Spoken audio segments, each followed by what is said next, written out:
തിരുവനന്തപുരം ജില്ലയുടെ കാർഷിക സംസ്കൃതിക്ക് പാരമ്പര്യവും ശാസ്ത്രീയതയുമേകി സംരക്ഷിച്ചു പോരുന്ന കാർഷിക കൂട്ടായ്മയാണ് സംഘമൈത്രി ഫാമേഴ്സ് പ്രൊഡ്യൂസർ കമ്പനി. 6000-ഓളം കർഷകരാണ് ഈ കർഷക മൈത്രി സംഘത്തിന്റെ നേതൃത്വത്തിൽ ഇന്ന് കൃഷിയിടത്തിൽ കാർഷിക മികവ് കാട്ടുന്നത്. കാർഷിക പാരമ്പര്യം കൈമുതലായി കിട്ടിയ ബാലേട്ടനാണ് കാർഷിക മുറകളെ ഏകോപിപ്പിച്ച് സംഘമൈത്രിക്ക് നേതൃത്വമേകുന്നത്. 20 കിലോ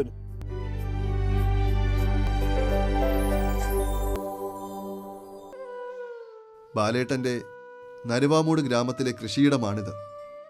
ഗ്രാമീണ കൃഷിയിടങ്ങളുടെ വശ്യത ഇന്നും നരുവാമൂടിന്റെ മണ്ണിലുണ്ട്. ഇവിടെ കരഭൂമിയിലും പണയിലുമായി 5 ഏക്കർ സ്ഥലത്താണ് ബാലേട്ടന്റെ 28ഓളം ഇനം കൃഷിവിളകൾ പച്ചപ്പണിഞ്ഞു നിൽക്കുന്നത്. ഓണക്കാല വിപണി ലക്ഷ്യമിട്ടുകൊണ്ട് 4000 ചുവട് ചേനയാണ് കൃഷിയിടത്തിൽ ഇലവട്ടം വീശി നിരയിടുന്നത്. രാസവളം, കീടനാശിനി എന്നിവയൊന്നും വേണ്ടാത്ത പച്ചക്കറി ഇനമായതിനാലാണ് ചേന കൃഷിക്ക് ഈ കർഷകൻ പ്രാധാന്യം നൽകിയത്. ഇത് ഓണത്തിന് വിളവെടുക്കാൻ വേണ്ടിയിട്ടുള്ള ചേനയാണ്. പട്ട് തുടങ്ങി ഇത് 4000 മൂട് ചേന നട്ടിട്ടുണ്ട്. 4000 മൂട് 3.5 ഏക്കറിലാണ് നട്ടിരിക്കുന്നത്, ചേന മാത്രം. ഇതിൻ്റെ ഒരു പ്രത്യേകത, ഇത് നവംബറിൽ നട്ടു. 6-7 മാസമായപ്പോഴേ പട്ട് തുടങ്ങി. 8-ാം മാസം ആകുമ്പം വെട്ടാം. കേരളത്തിന് ആവശ്യമുള്ള ചേന ഒരൊറ്റ സംസ്ഥാനത്തും പോണ്ട ഇവിടെ കൃഷി ചെയ്തിട്ടുണ്ട്. ഇത് ഞങ്ങളുടെ സംഘമൈത്രി വഴിയാണ് ഇത് വിറ്റഴിക്കുന്നത്. 1 കിലോ ചേനയ്ക്ക് ഇന്ന് 100 രൂപ വില പൊതു മാർക്കറ്റിലുണ്ട്. ഞങ്ങൾ 20 രൂപയ്ക്കാണ് ഈ ചേന കൊടുക്കുന്നത്. ഇത് ഗജേന്ദ്ര ചേനയാണ്.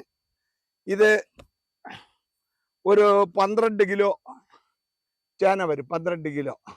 ഇത് 960 രൂപ മാർക്കറ്റിൽ നിന്ന് ഉണ്ട്. 960, 80 വെച്ച് 6 മാസം കൊണ്ട് 960 രൂപ കിട്ടുന്ന ഒരു ഇനി ഈ കേരള വേറൊരു കൃഷിയിലേക്ക് പോകണ്ട.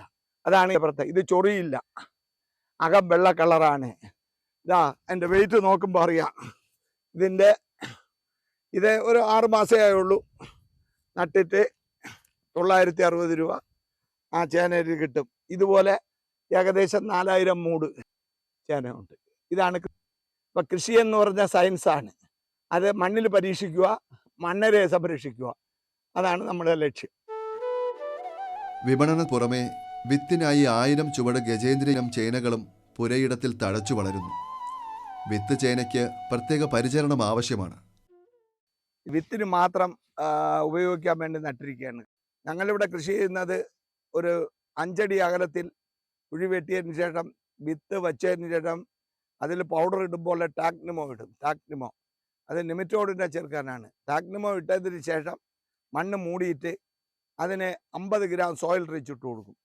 സോയിൽ റിച്ച് എന്ന് പറഞ്ഞാൽ കാൽസ്യം, മഗ്നീഷ്യം, സൾഫർ അതിട്ട് അതിൻ്റെ പുറത്ത് കോഴിവളം അല്ലെങ്കിൽ ചാണകപ്പൊടി ഇട്ട് അങ്ങോട്ടേക്ക് വീണ്ടും അത് മുള വന്ന് ഇല വന്നതിന് ശേഷം വീണ്ടും ഒരു 100 ഗ്രാം സോയിൽ റിച്ച് ഇട്ടിട്ട് മണ്ണണച്ചു കൊടുക്കും. മണ്ണണച്ച് കൊടുത്താൽ പിന്നെ അതിന് വളം വേണ്ട. അത് കഴിഞ്ഞ് ഇതിൻ്റെ ഇടയിൽ വരുന്ന പുല്ല് പറച്ച് അതിൻ്റെ മൂട്ടി ചെയ്ത് നോക്കുമ്പോൾ അറിയാം ഒരു പുല്ലും ഇല്ല. എല്ലാം ചേനയുടെ ഷെയ്ഡ് കൊണ്ട് അതെല്ലാം പുല്ലെല്ലാം പോകും. ഇന്ന് നമ്മളെല്ലാം അമിതമായ കോടിക്കണക്കിന് രൂപയുടെ കളനാശിനി വാങ്ങിച്ചടിക്കുമ്പോൾ ഇത്തരം കൃഷി ചെയ്യുകയാണെങ്കിൽ കളനാശിനിയെ ഒഴിവാക്കാൻ പറ്റും. മണ്ണിനെയും ജലത്തെയും സംരക്ഷിക്കാം. ചേന ഒരു ലാഭകരമായ ഒരു കൃഷിയാണ്. വിത്ത് ചേന 10 മാസം കഴിഞ്ഞേ വിളവെടുക്കാവുള്ളൂ. വിത്ത് ചേന നട്ടാൽ 10 മാസം തടപട്ട് പിന്നെ 1 മാസം കഴിഞ്ഞ് വേരെല്ലാം ചെത്തിട്ട് വിത്ത് ചേന എടുക്കാവുള്ളൂ. എങ്കിലേ മുള വരൂ. അത്തരം ചേന കമ്പോളത്തിൽ കിട്ടാറില്ല. അപ്പം വിത്തിന് ആവശ്യമായ ചേന മാറ്റി വെച്ചിട്ടുണ്ട്. ഇത് 1000 മൂടുണ്ട്. ഇത് ഏകദേശം വിളവെടുത്ത് വരുമ്പോൾ ഒരു 10000 കിലോ, ശരാശരി 10 കിലോ വെച്ച് കിട്ടും. 10000 കിലോ ചേന കിട്ടിക്കഴിഞ്ഞാൽ ശരാശരി 80 രൂപ വെച്ച് എത്രയാണെന്ന് കണക്കൂട്ടും പറയാം. ഇതാണ് കൃഷി. കൃഷി ശാസ്ത്രീയമായി സമയബന്ധിതമായി ആ കാലത്തിനൊത്ത് കൃഷി ചെയ്യാൻ കൃഷിക്കാരെ പ്രാപ്തമാക്കുക എന്ന ഒരു മോഡലാണ് ഇവിടെ ചെയ്തിരിക്കുന്നത്. ചേന ഇലകളെ തഴുകി പുറത്തേക്ക് ഇറങ്ങിയാൽ എത്തുന്നത് വാഴത്തോട്ടത്തിലാണ്. ദേശീയ വാഴ ഗവേഷണ കേന്ദ്രം ട്രിച്ചി അഥവാ NRCB വികസിപ്പിച്ചെടുത്ത കർപ്പൂരവല്ലി, ഇതയം എന്നീ ഇനങ്ങളാണ് തോട്ടത്തിലുള്ളത്. ഇവ ഓണക്കാല വിളവെടുപ്പിന് തയ്യാറായിക്കൊണ്ടിരിക്കുന്നു. ഇത് കർപ്പൂരവല്ലി തൃച്ചിയിൽ ഞങ്ങൾ ട്രെയിനിങ്ങിന് പോയപ്പം അവിടുന്ന് ഒരു വാഴവിത്ത് കൊണ്ടുവന്ന് നട്ടതാണ്.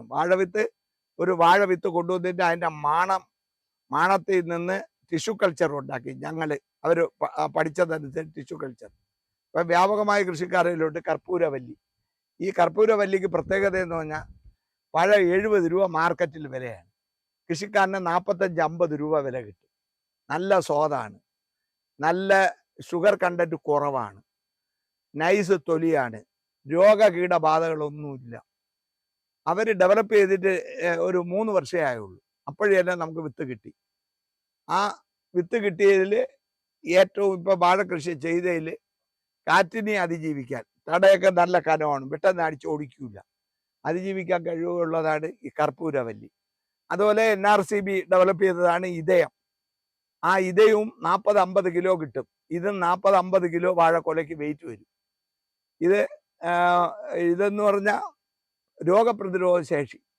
വാഴവിത്ത് വാഴ കൊല മുറിക്കുമ്പോൾ തന്നെ അതിൻ്റെ കന്നം കൊലയ്ക്കും. അതൊക്കെ കൊല മുറിച്ചതാണ്, അത് വീണ്ടും കൊലച്ചു. അപ്പം ഇളക്കി മാറ്റണ്ട 2-3 ടേൺ. മറ്റ് വാഴകളൊക്കെ നിമിറ്റോട് വരും ഇളക്കി മാറ്റിയില്ലെങ്കിൽ, പാളയത്തോടനൊക്കെ. ഇതിന് 3 ഈൽഡ് വരെ ഇളക്കി മാറ്റിണ്ട, മൂട്ടി തന്നെ ഓരോ ഇട്ട് കൊടുത്താൽ മതി.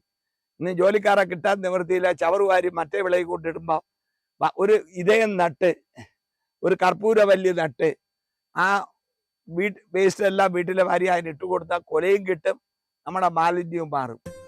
ഓണക്കാലം കഴിഞ്ഞിട്ടുള്ള വിളവെടുപ്പിനായി പരിപാലിക്കുന്ന 800 ചുവട് നേന്ത്രവാഴകൾക്ക് താഴെ മറ്റൊരു കൃഷിയെപ്പറ്റിയും ബാലേട്ടൻ തിരിച്ചു. തത്ഫലമായി അവിടെ ഇടവിളയായി വള്ളി വീശി പടർന്നത് വെള്ളരിയായി. ഇന്ന് ഏറ്റവും കൂടുതൽ ആവശ്യക്കാരുള്ള ഒരു പഴവർഗ വിളയാണ് പപ്പായ. 1000 ചുവട് റെഡ് ലേഡി ഇനം പപ്പായയാണ് ഇവിടെ നട്ടിരിക്കുന്നത്. 3 വർഷം വരെ വിളവ് ലഭിക്കുന്ന ഈ ഇനത്തിന് ആവശ്യക്കാർ ഏറെ ഉള്ളതിനാൽ വിപണി പ്രതിസന്ധി ബാലേട്ടനില്ല. അധികം ഉയരം വയ്ക്കാത്ത ഇനമായതിനാൽ വിളവെടുക്കാനും എളുപ്പമാണ്. ഇത് പപ്പായ ഈ കളർ അടിക്കുമ്പോൾ മാത്രമേ പറിക്കൂ. തമിഴ്നാട് കള്ള വരുമ്പോഴത്തേന്നെ പറിച്ച് ഇത് അഴാതിരിക്കാൻ വേണ്ടി ഫോർമാലിൽ വാഷ് ചെയ്തിട്ട് calcium carbide, calcium nitrate, calcium card വച്ച് അടുപ്പിച്ച് കൊണ്ടുവരും. ഇതെല്ലാം കറയുള്ള അബ്സോർവ് ചെയ്ത് പിടിക്കും. ഞങ്ങൾ ഇതിപ്പോൾ 1 വർഷമായ മരമാണ്, 1 വർഷമായി. 1 വർഷം 6-7 മാസം കൊണ്ട് ഒരേ കണക്ക് വിളവെടുത്തോണ്ടിരിക്കാൻ. ഞങ്ങൾ ഈ കളർ വരുമ്പോഴേ ഞങ്ങളിത് പറിക്കുകയുള്ളൂ. അപ്പോൾ ഈ പപ്പായക്ക് ഭയങ്കര ഡിമാൻഡാണ്. മാർക്കറ്റിൽ 50 രൂപ, 60 രൂപ, 70 രൂപ വിൽക്കുമ്പം ഞങ്ങൾ വെറും 30 രൂപയ്ക്കാണ് കൊടുക്കുന്നത്.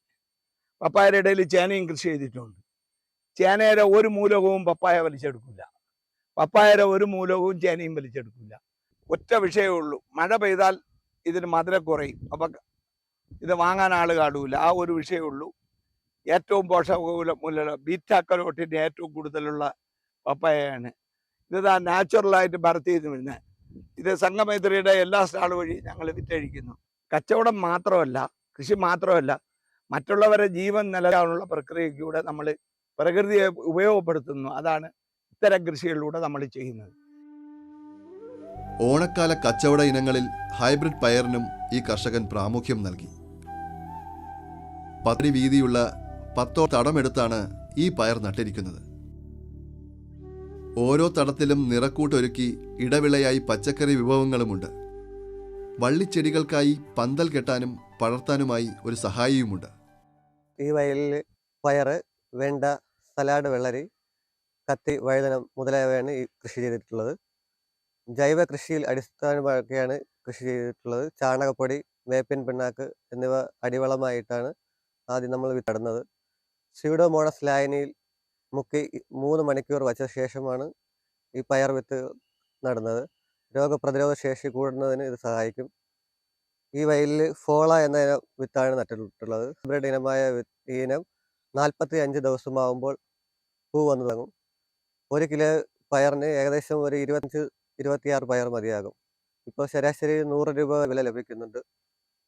അല്ലാതെ ഹൈബ്രിഡ് ഇനമായിട്ടുള്ള സ്നോ വൈറ്റ് എന്ന വെള്ളരി ഇനവും കത്തിരിയും ചുവന്ന കളർ വെണ്ടയുമാണ് ഇവിടെ പ്രധാനമായും കൃഷി ചെയ്തിട്ടുള്ളത്. ഈ വയലിൻ്റെ പ്രത്യേകത വാഴയുടെ ഇടവിളയായിട്ടാണ് കൃഷി. വാഴയുടെ ഒരു വശത്ത് കത്തിരിയും സലാഡ് വെള്ളരിയും നട്ടിട്ടുണ്ട്. ഇതിപ്പോൾ ഏകദേശം 30 ദിവസം പ്രായമായ പയറാണ്. ഏകദേശം 45 ദിവസമാകുമ്പോൾ പയർ കായടക്കാൻ പാകമാകുന്നതാണ്. ഒരു കാലത്ത് മനുഷ്യവിശപ്പ് മാറ്റിയിരുന്ന മരിച്ചീനിക്കും ബാലേട്ടൻ തന്റെ പണയിൽ ഒരിടം ഒരുക്കിയിരിക്കുന്നു. അശ്വതി എന്ന ഇനം മരച്ചീനിയുടെ വിളവെടുപ്പ് കാലം 5 മാസമാണ്. ഇത് അശ്വതിയാണ്. 5 മാസം കൊണ്ട് ഇത് വിളവെടുക്കാം. ഇത് 3 കിലോ വരും. 1 കിലോയ്ക്ക് ഇപ്പോൾ 50 രൂപയാണ് വില. ഇപ്പം 150 രൂപയായി. നടുന്ന സാധാരണ വാഴ ഒഴിഞ്ഞതിന് ശേഷം ഒരു വിളയും സ്ഥിരമായിട്ട് കൃഷി ചെയ്യില്ല. വാഴ ഒഴിഞ്ഞതിന് ശേഷം സൈഡിൽ കുന്താലി വെച്ച് കുത്തി കമ്പ് മുറിച്ച് ഒരു ചാൺ നീളത്തിൽ കമ്പ് മുറിച്ച് നട്ടു കൊടുക്കും. വളവും വേണ്ട, ഒന്നും വേണ്ട. വാഴക്കിട്ട മൂലകങ്ങളൊക്കെ അത് പിടിച്ചെടുത്തു. വിളകൾക്ക് ആവശ്യമായ ജലം ലഭിക്കുന്നതിലും ബാലേട്ടന് ബുദ്ധിമുട്ട് അനുഭവപ്പെടുന്നില്ല.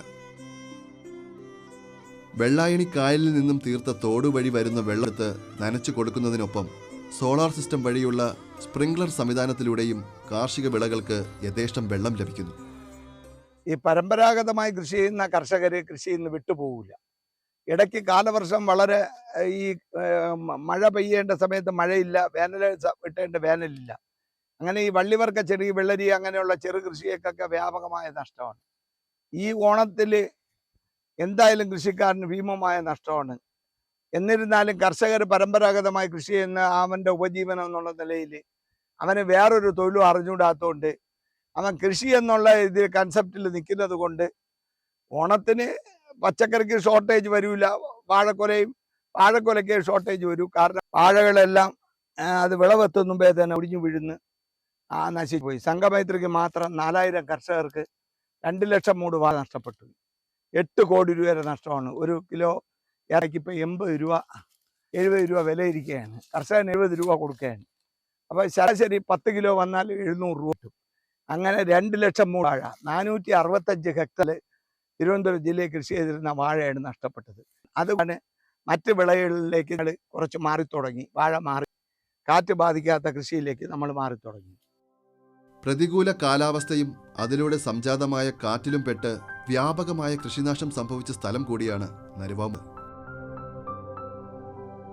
ബാലേട്ടനടക്കം പല കർഷകരും ഓണക്കാലം മുൻനിർത്തി കൃഷിയിടങ്ങളിൽ സമ്പൂർണ്ണ ശ്രദ്ധ പുലർത്തി പോരുന്ന കാഴ്ചയാണ് എവിടെയും ദൃശ്യമാക്കുന്നത്. 100ഓളം കുരുമുളക് കൊടികൾ പടർന്ന കുരുമുളക് ചെടികൾ പറമ്പിലെ മറ്റൊരു കൃഷി കാഴ്ചയാണ്.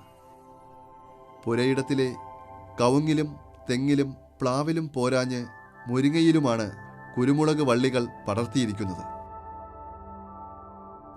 മാറിയുള്ള കൃഷിയുടെ ഭാഗമായി മധുരക്കിഴങ്ങ് വള്ളികളെ മണ്ണിൽ പടർത്താനും ബാലേട്ടൻ മടിച്ചില്ല. ഇത് മധുരക്കിഴങ്ങ് ശ്രീഭദ്രയാണ്. 3 മാസം കൊണ്ട് ഇത് വിളവെടുക്കാം. ഇത് ഈ കാലാവസ്ഥ കാരണം വർഷം മധുരക്കിഴങ്ങ് നട്ടവർക്ക് ആർക്കും കിഴങ്ങ് കിട്ടിയില്ല. കാലവർഷം ഇപ്പം മഴ പെയ്തതിന് ശേഷം വീണ്ടും നട്ട് അത് അനുകൂലമായി വന്നിട്ടുണ്ട്. ഇതിൻ്റെ അകം ഇതാണ്ട ചുവപ്പ് കളറാണ്. ബീറ്റാ കരോട്ടിൻ ഏറ്റവും കൂടുതൽ ഉള്ള വിളവാണ് ഈ മധുരക്കിഴങ്ങാണ് ഈ ശ്രീഭദ്ര. ചാക്കിൽ വീട്ടിൽ മണ്ണ് നിറച്ച് വെച്ച് 1 പൂട്ട് വള്ളി ഇട്ടാങ്കിൽ ചാക്ക് നിറച്ച് കിഴങ്ങിരിക്കും. വീട്ടിലെ വേസ്റ്റും വാരി വെച്ച് കൊടുത്ത്. ഇതാണ് ശ്രീഭദ്ര. ഇവിടെ ഞങ്ങൾ സ്ഥിരമായി ശ്രീഭദ്രയാണ് കൃഷി ചെയ്യുന്നത്. ഞങ്ങൾ സ്വന്തമായി ഈ വള്ളി ഞങ്ങൾ അടുത്തുള്ള കർഷകർക്കും കൊടുക്കും. ഞങ്ങൾ കൃഷി ചെയ്യും. പരിപാലനമൊന്നുമില്ല. നന്നായിട്ട് കിളച്ച് അതിന് ചെയ്യേണ്ട മണ്ണിൻ്റെ അസിഡിറ്റി മാറാൻ സോയിൽ റിച്ച് ഒരു കുഴിക്ക് ഒരു 50 ഗ്രാം സോയിൽ റിച്ച് ഇട്ട് കൊടുക്കണം. സോയിൽ റിച്ച് ഇട്ടിട്ട് കുഴി വെട്ടിക്കൂട്ടണം. വെട്ടിക്കൂട്ടിയതിന് ശേഷം ഒരു കുഴിയിൽ ഒരു 3 ദിവസത്തേക്ക് മുമ്പേ ഇതിൻ്റെ വള്ളി ഇതുപോലെ എടുത്ത് ഇത്ര നീളത്തിൽ വള്ളി കുറുക്കി കെട്ടി തണലത്ത് വയ്ക്കണം. തണലത്ത് വച്ചിട്ട് ഇത് 3 ദിവസം കഴിയുമ്പോൾ ഇതിൽ മുട്ടിൽ വേര് വരും. അപ്പം ഇങ്ങനെ കുഴിയിൽ ഇങ്ങനെ വളച്ചിട്ട് കൊടുക്കണം. ഇത്രയും വളച്ച് നട്ടാൽ മതി. വേറെ പരിവൊന്നും വേണ്ട, വേറെ വളവും വേണ്ട, കീടനാശിനിയും വേണ്ട, ഒന്നും വേണ്ട. ഒരു അരക്കുട്ട കോഴിവളം അല്ലെങ്കിൽ പൊടി ഒരു കുഴിയൊന്നിന് ഇടണം. സോയിൽ റിച്ച് കൊടുക്കണം. 50 ഗ്രാം സോയിൽ റിച്ച്. ഇത്രയും മതി മധുരക്ക കൃഷി ചെയ്യാൻ. അന്യ സംസ്ഥാനങ്ങളിൽ നിന്നും വിഷം തളിച്ചെത്തുന്ന കറിവേപ്പില പൂർണ്ണമായും ഒഴിവാക്കുക എന്ന ചിന്തയ്ക്കും പ്രചാരണത്തിനുമായി ഒരു കറിവേപ്പില തോട്ടം തന്നെ തൻ്റെ കരമണ്ണിൽ ബാലേട്ടൻ തീർത്തിരിക്കുന്നു. ഈ കരിയപ്പലയ്ക്ക് ഭയങ്കര ഡിമാൻഡാണ്. ഈ കരിയപ്പല 100 രൂപയാണ് കിലോ വില. സംഘമൈത്രിയിൽ വരുമ്പോൾ തന്നെ ഡോക്ടേഴ്സ് പലരും വന്ന് ബൾക്കായിട്ട് 3 കിലോ 4 കിലോ അവരൊക്കെ കരിപ്പട്ടിയും കൂടെ ചേർത്ത് കിണ്ടി തിന്നാൻ വേണ്ടി അവർ വാങ്ങിച്ചുകൊണ്ട് പോകും. നമ്മൾ കറിയിലൊക്കെ ഇട്ടിട്ട് എല്ലാവരും കരിയപ്പല എടുത്ത് കളയും. ഒരു കാരണവശാലും കളയാൻ പാടില്ല. കരിയപ്പല ചവയ്ക്കുന്നു. ഇരുമ്പിൻ്റെ അളവ് ഏറ്റവും കൂടുതലുള്ള ഇരുമ്പിൻ്റെ അളവുള്ളതാണ് ഈ കറിവേപ്പില. നമ്മുടെ വീട്ടിൽ ഒരു മൂട് കരിയപ്പലയെങ്കിലും നട്ടുപിടിപ്പിച്ചാൽ ഓരോ കൊണ്ട് ഒടിച്ചൊടിച്ച് വിട്ടാലേ വളരുള്ളൂ. ഇത് ഒടിച്ചൊടിച്ച് വിട്ടുകൊണ്ടാണ് കുറ്റിയായിട്ടിരിക്കുന്നത്. ഇത് ഒരു മൂട് കരിയപ്പലയെങ്കിലും നമ്മൾ ഓരോ വീട്ടുവളപ്പിലും നട്ട് വളർത്തുകയാണെങ്കിൽ നമുക്ക് ആവശ്യമുള്ള കരിയപ്പല കിട്ടും. പുരയിടത്തിന്റെ അതിരുകളിൽ മംഗള ഇനം കവുങ്ങാണ് നട്ടിരിക്കുന്നത്. നല്ല ഉൽപാദനശേഷിയാണ് ഈ കവുങ്ങുകളിൽ കാണപ്പെടുന്നത്. പോഷക ഗുണമാർന്ന ഇലയ്ക്കും കായ്കൾക്കുമായി മുരിങ്ങയും ഇവിടെ സമൃദ്ധമായുണ്ട്. കാർഷിക പഴമയുടെ നിറവിൽ നനകിഴങ്ങും ബാലേട്ടന്റെ പുരയിടത്തിലുണ്ട്. കവുങ്ങുകളിലും മുരിങ്ങകളിലുമായി കയർ വിരിച്ചു കെട്ടിയാണ് നനകിഴങ്ങിന്റെ വള്ളികൾ പടർത്തുക. എത്രത്തോളം ഉയരത്തിൽ പടർത്താൻ കഴിയുന്നുവോ അത്രത്തോളം ഉൽപാദനം ചുവട്ടിൽ സാധ്യമാകുന്നു. നനകിഴങ്ങ് കൃഷി നന്നേ ചിലവ് കുറഞ്ഞ ഒന്നാണ്. നമ്മുടെ സമൂഹത്തിൽ നിന്ന് അന്യം നിന്നു പോകുന്ന കിഴങ്ങാണ്. ഏകദേശം 2.5 അടി നീളം, ഒരു കോൽ 2.5 അടി നീളം വരും ഒരു കിഴങ്ങ്. ഒരു ചുവട്ടിൽ നന്നായിട്ട് പിടിക്കുകയാണെങ്കിൽ 20 കിലോ കിഴങ്ങ് കിട്ടും. 20 കിലോ. ഇത് കാർത്തികയ്ക്ക് വിളവെടുക്കാറാവും. ഇത് ഓരോ സീസണിലും ഓരോ വിളയാണ് എടുക്കുന്നത്. ഇത് കാർത്തിക എന്ന് പറയുമ്പോൾ നവംബർ ഡിസംബറിലാണ് കാർത്തിക വരുന്നത്, വൃശ്ചിക മാസം. അപ്പോഴ് ഇതിൻ്റെ മൂട് പടുമ്പോഴത്തേക്ക് കിളയ്ക്കണം. അത് ഒരു കുഴിയെടുത്ത് അതിൽ അരക്കുട്ട ചാണകം ഇട്ട് സോയിൽ റിച്ച് ഇട്ട് വിത്ത് വെച്ചിട്ട് ടാക്നിമോയും ഇട്ട് നടാമെങ്കിൽ ഒരു ചുവട്ടിൽ 2000 രൂപ വരെ നനകിഴങ്ങ് കിട്ടും. സംഘമൈത്രിയുടെ ഓഫീസിന് മുകളിൽ തയ്യാറാക്കിയ മഴമറയ്ക്കുള്ളിലും പച്ചക്കറി കൃഷിയുണ്ട്. ചുടുകട്ട വച്ചുയർത്തിയ പ്രതലത്തിൽ 110 ചാക്കുകളിലായാണ് കൃഷി. ചാക്കുകളിൽ പാൽപ്പൊടിയും ജൈവവളങ്ങളും ചേർന്ന മിശ്രിതം തയ്യാറാക്കിയിരിക്കുന്നതിനാൽ ഈ കൃഷിയിൽ മണ്ണ് വേണ്ട എന്നതും പ്രധാനമാണ്. ചാക്കിലെന്ന് പറഞ്ഞാൽ മണ്ണൊന്നും ഉപയോഗിച്ചിട്ടില്ല. പാറപ്പൊടി, മണല്, ചാണാപ്പൊടി, അത് കഴിഞ്ഞ് ടാക്നിമോ സോയിൽ റിച്ച്, അത് കഴിഞ്ഞ ശേഷം അത് പടർന്നു തുടങ്ങിയതിന് ശേഷം കുറച്ച് കോഴിവളം. ഈ ടെറസിൻ്റെ ഉയരമായതുകൊണ്ട് എന്നും വെള്ളം നനയ്ക്കില്ല. 3 ദിവസത്തിലൊരിക്കൽ വെള്ളം നനച്ചാൽ മതി. കീടങ്ങളില്ല, അടപ്പുള്ളതുകൊണ്ട് കീടബാധയും ഇല്ല. സേഫ്റ്റിയായ കൃഷി. ഇപ്പോൾ ഓണത്തിന് മഴ ഇനി തുടർന്ന് മഴ പെയ്താലും ഇവനെ ബാധിക്കില്ല. 110 ചാക്ക് വെച്ചിട്ടുണ്ട്. ഒരു ചാക്ക് ശരാശരി 2 കിലോ പയർ വന്നാലും 220 കിലോ പയറായി. 220 കിലോ പയറിന് ഒരു കിലോയ്ക്ക് ഇന്ന് 100 രൂപ വിലയിരിക്കുകയാണ്. ചില്ലറ 120 അതാണ്. നമുക്ക് ഒരുപാട് സ്ഥലങ്ങൾ എല്ലാവരും ടെറസിൻ്റെ മുകളിൽ റൂഫൊക്കെ ചെയ്ത് കാവലിരിക്കുകയാണ്. ഇത് ആ റൂഫ് മാറ്റി ഇതുപോലെയുള്ള ഗ്രീൻ ഹൗസ് പോലത്തേക്ക് ആക്കിയാൽ നമുക്ക് ഇവിടെ നേരത്തെ മുളക് നട്ടിരുന്നു. മുളക് കൃഷി 1 ലക്ഷം രൂപ വരെ മുളകാണ് കിട്ടിയത്. അത് കഴിഞ്ഞ് തക്കാളി കൃഷി ചെയ്തിരുന്നു. ഓരോ വിളയും മാറ്റി ഞങ്ങൾ കൃഷി ചെയ്യും. പയർ കഴിഞ്ഞ കൂടെ ഇനി ഇതിനൊക്കെ പാലക്ക് ചീരയാണ് കൃഷി ചെയ്യാൻ പോണത്. പാലക്ക് ചീരയും കൃഷി ചെയ്തിരുന്നു. കൃഷി ശാസ്ത്രീയമാണ്. നല്ല മണ്ണ്, നല്ല ജലം, നല്ല വായു എന്നിവയടക്കമുള്ള പരിസ്ഥിതിയുടെ സമഗ്രമായ സംരക്ഷണം എന്നതിലാകണം കർഷകർ ശ്രദ്ധ വയ്ക്കേണ്ടത്. മാനവരാശിയുടെ ആരോഗ്യ സമ്പുഷ്ടമായ നിലനിൽപ്പാണ് ഇതിലൂടെ സംജാതമാകുന്നത്. വിളകളുടെ ത്വരിതമായ വളർച്ചയ്ക്ക് മാലിന്യങ്ങൾ ചുവടുകളിലേക്ക് എത്തുമ്പോൾ സമൂഹത്തിന്റെ ഏറ്റവും വലിയ വിപത്തായ മാലിന്യ കൂമ്പാരങ്ങളും നിർമ്മാർജ്ജനം ചെയ്യപ്പെടുന്നു.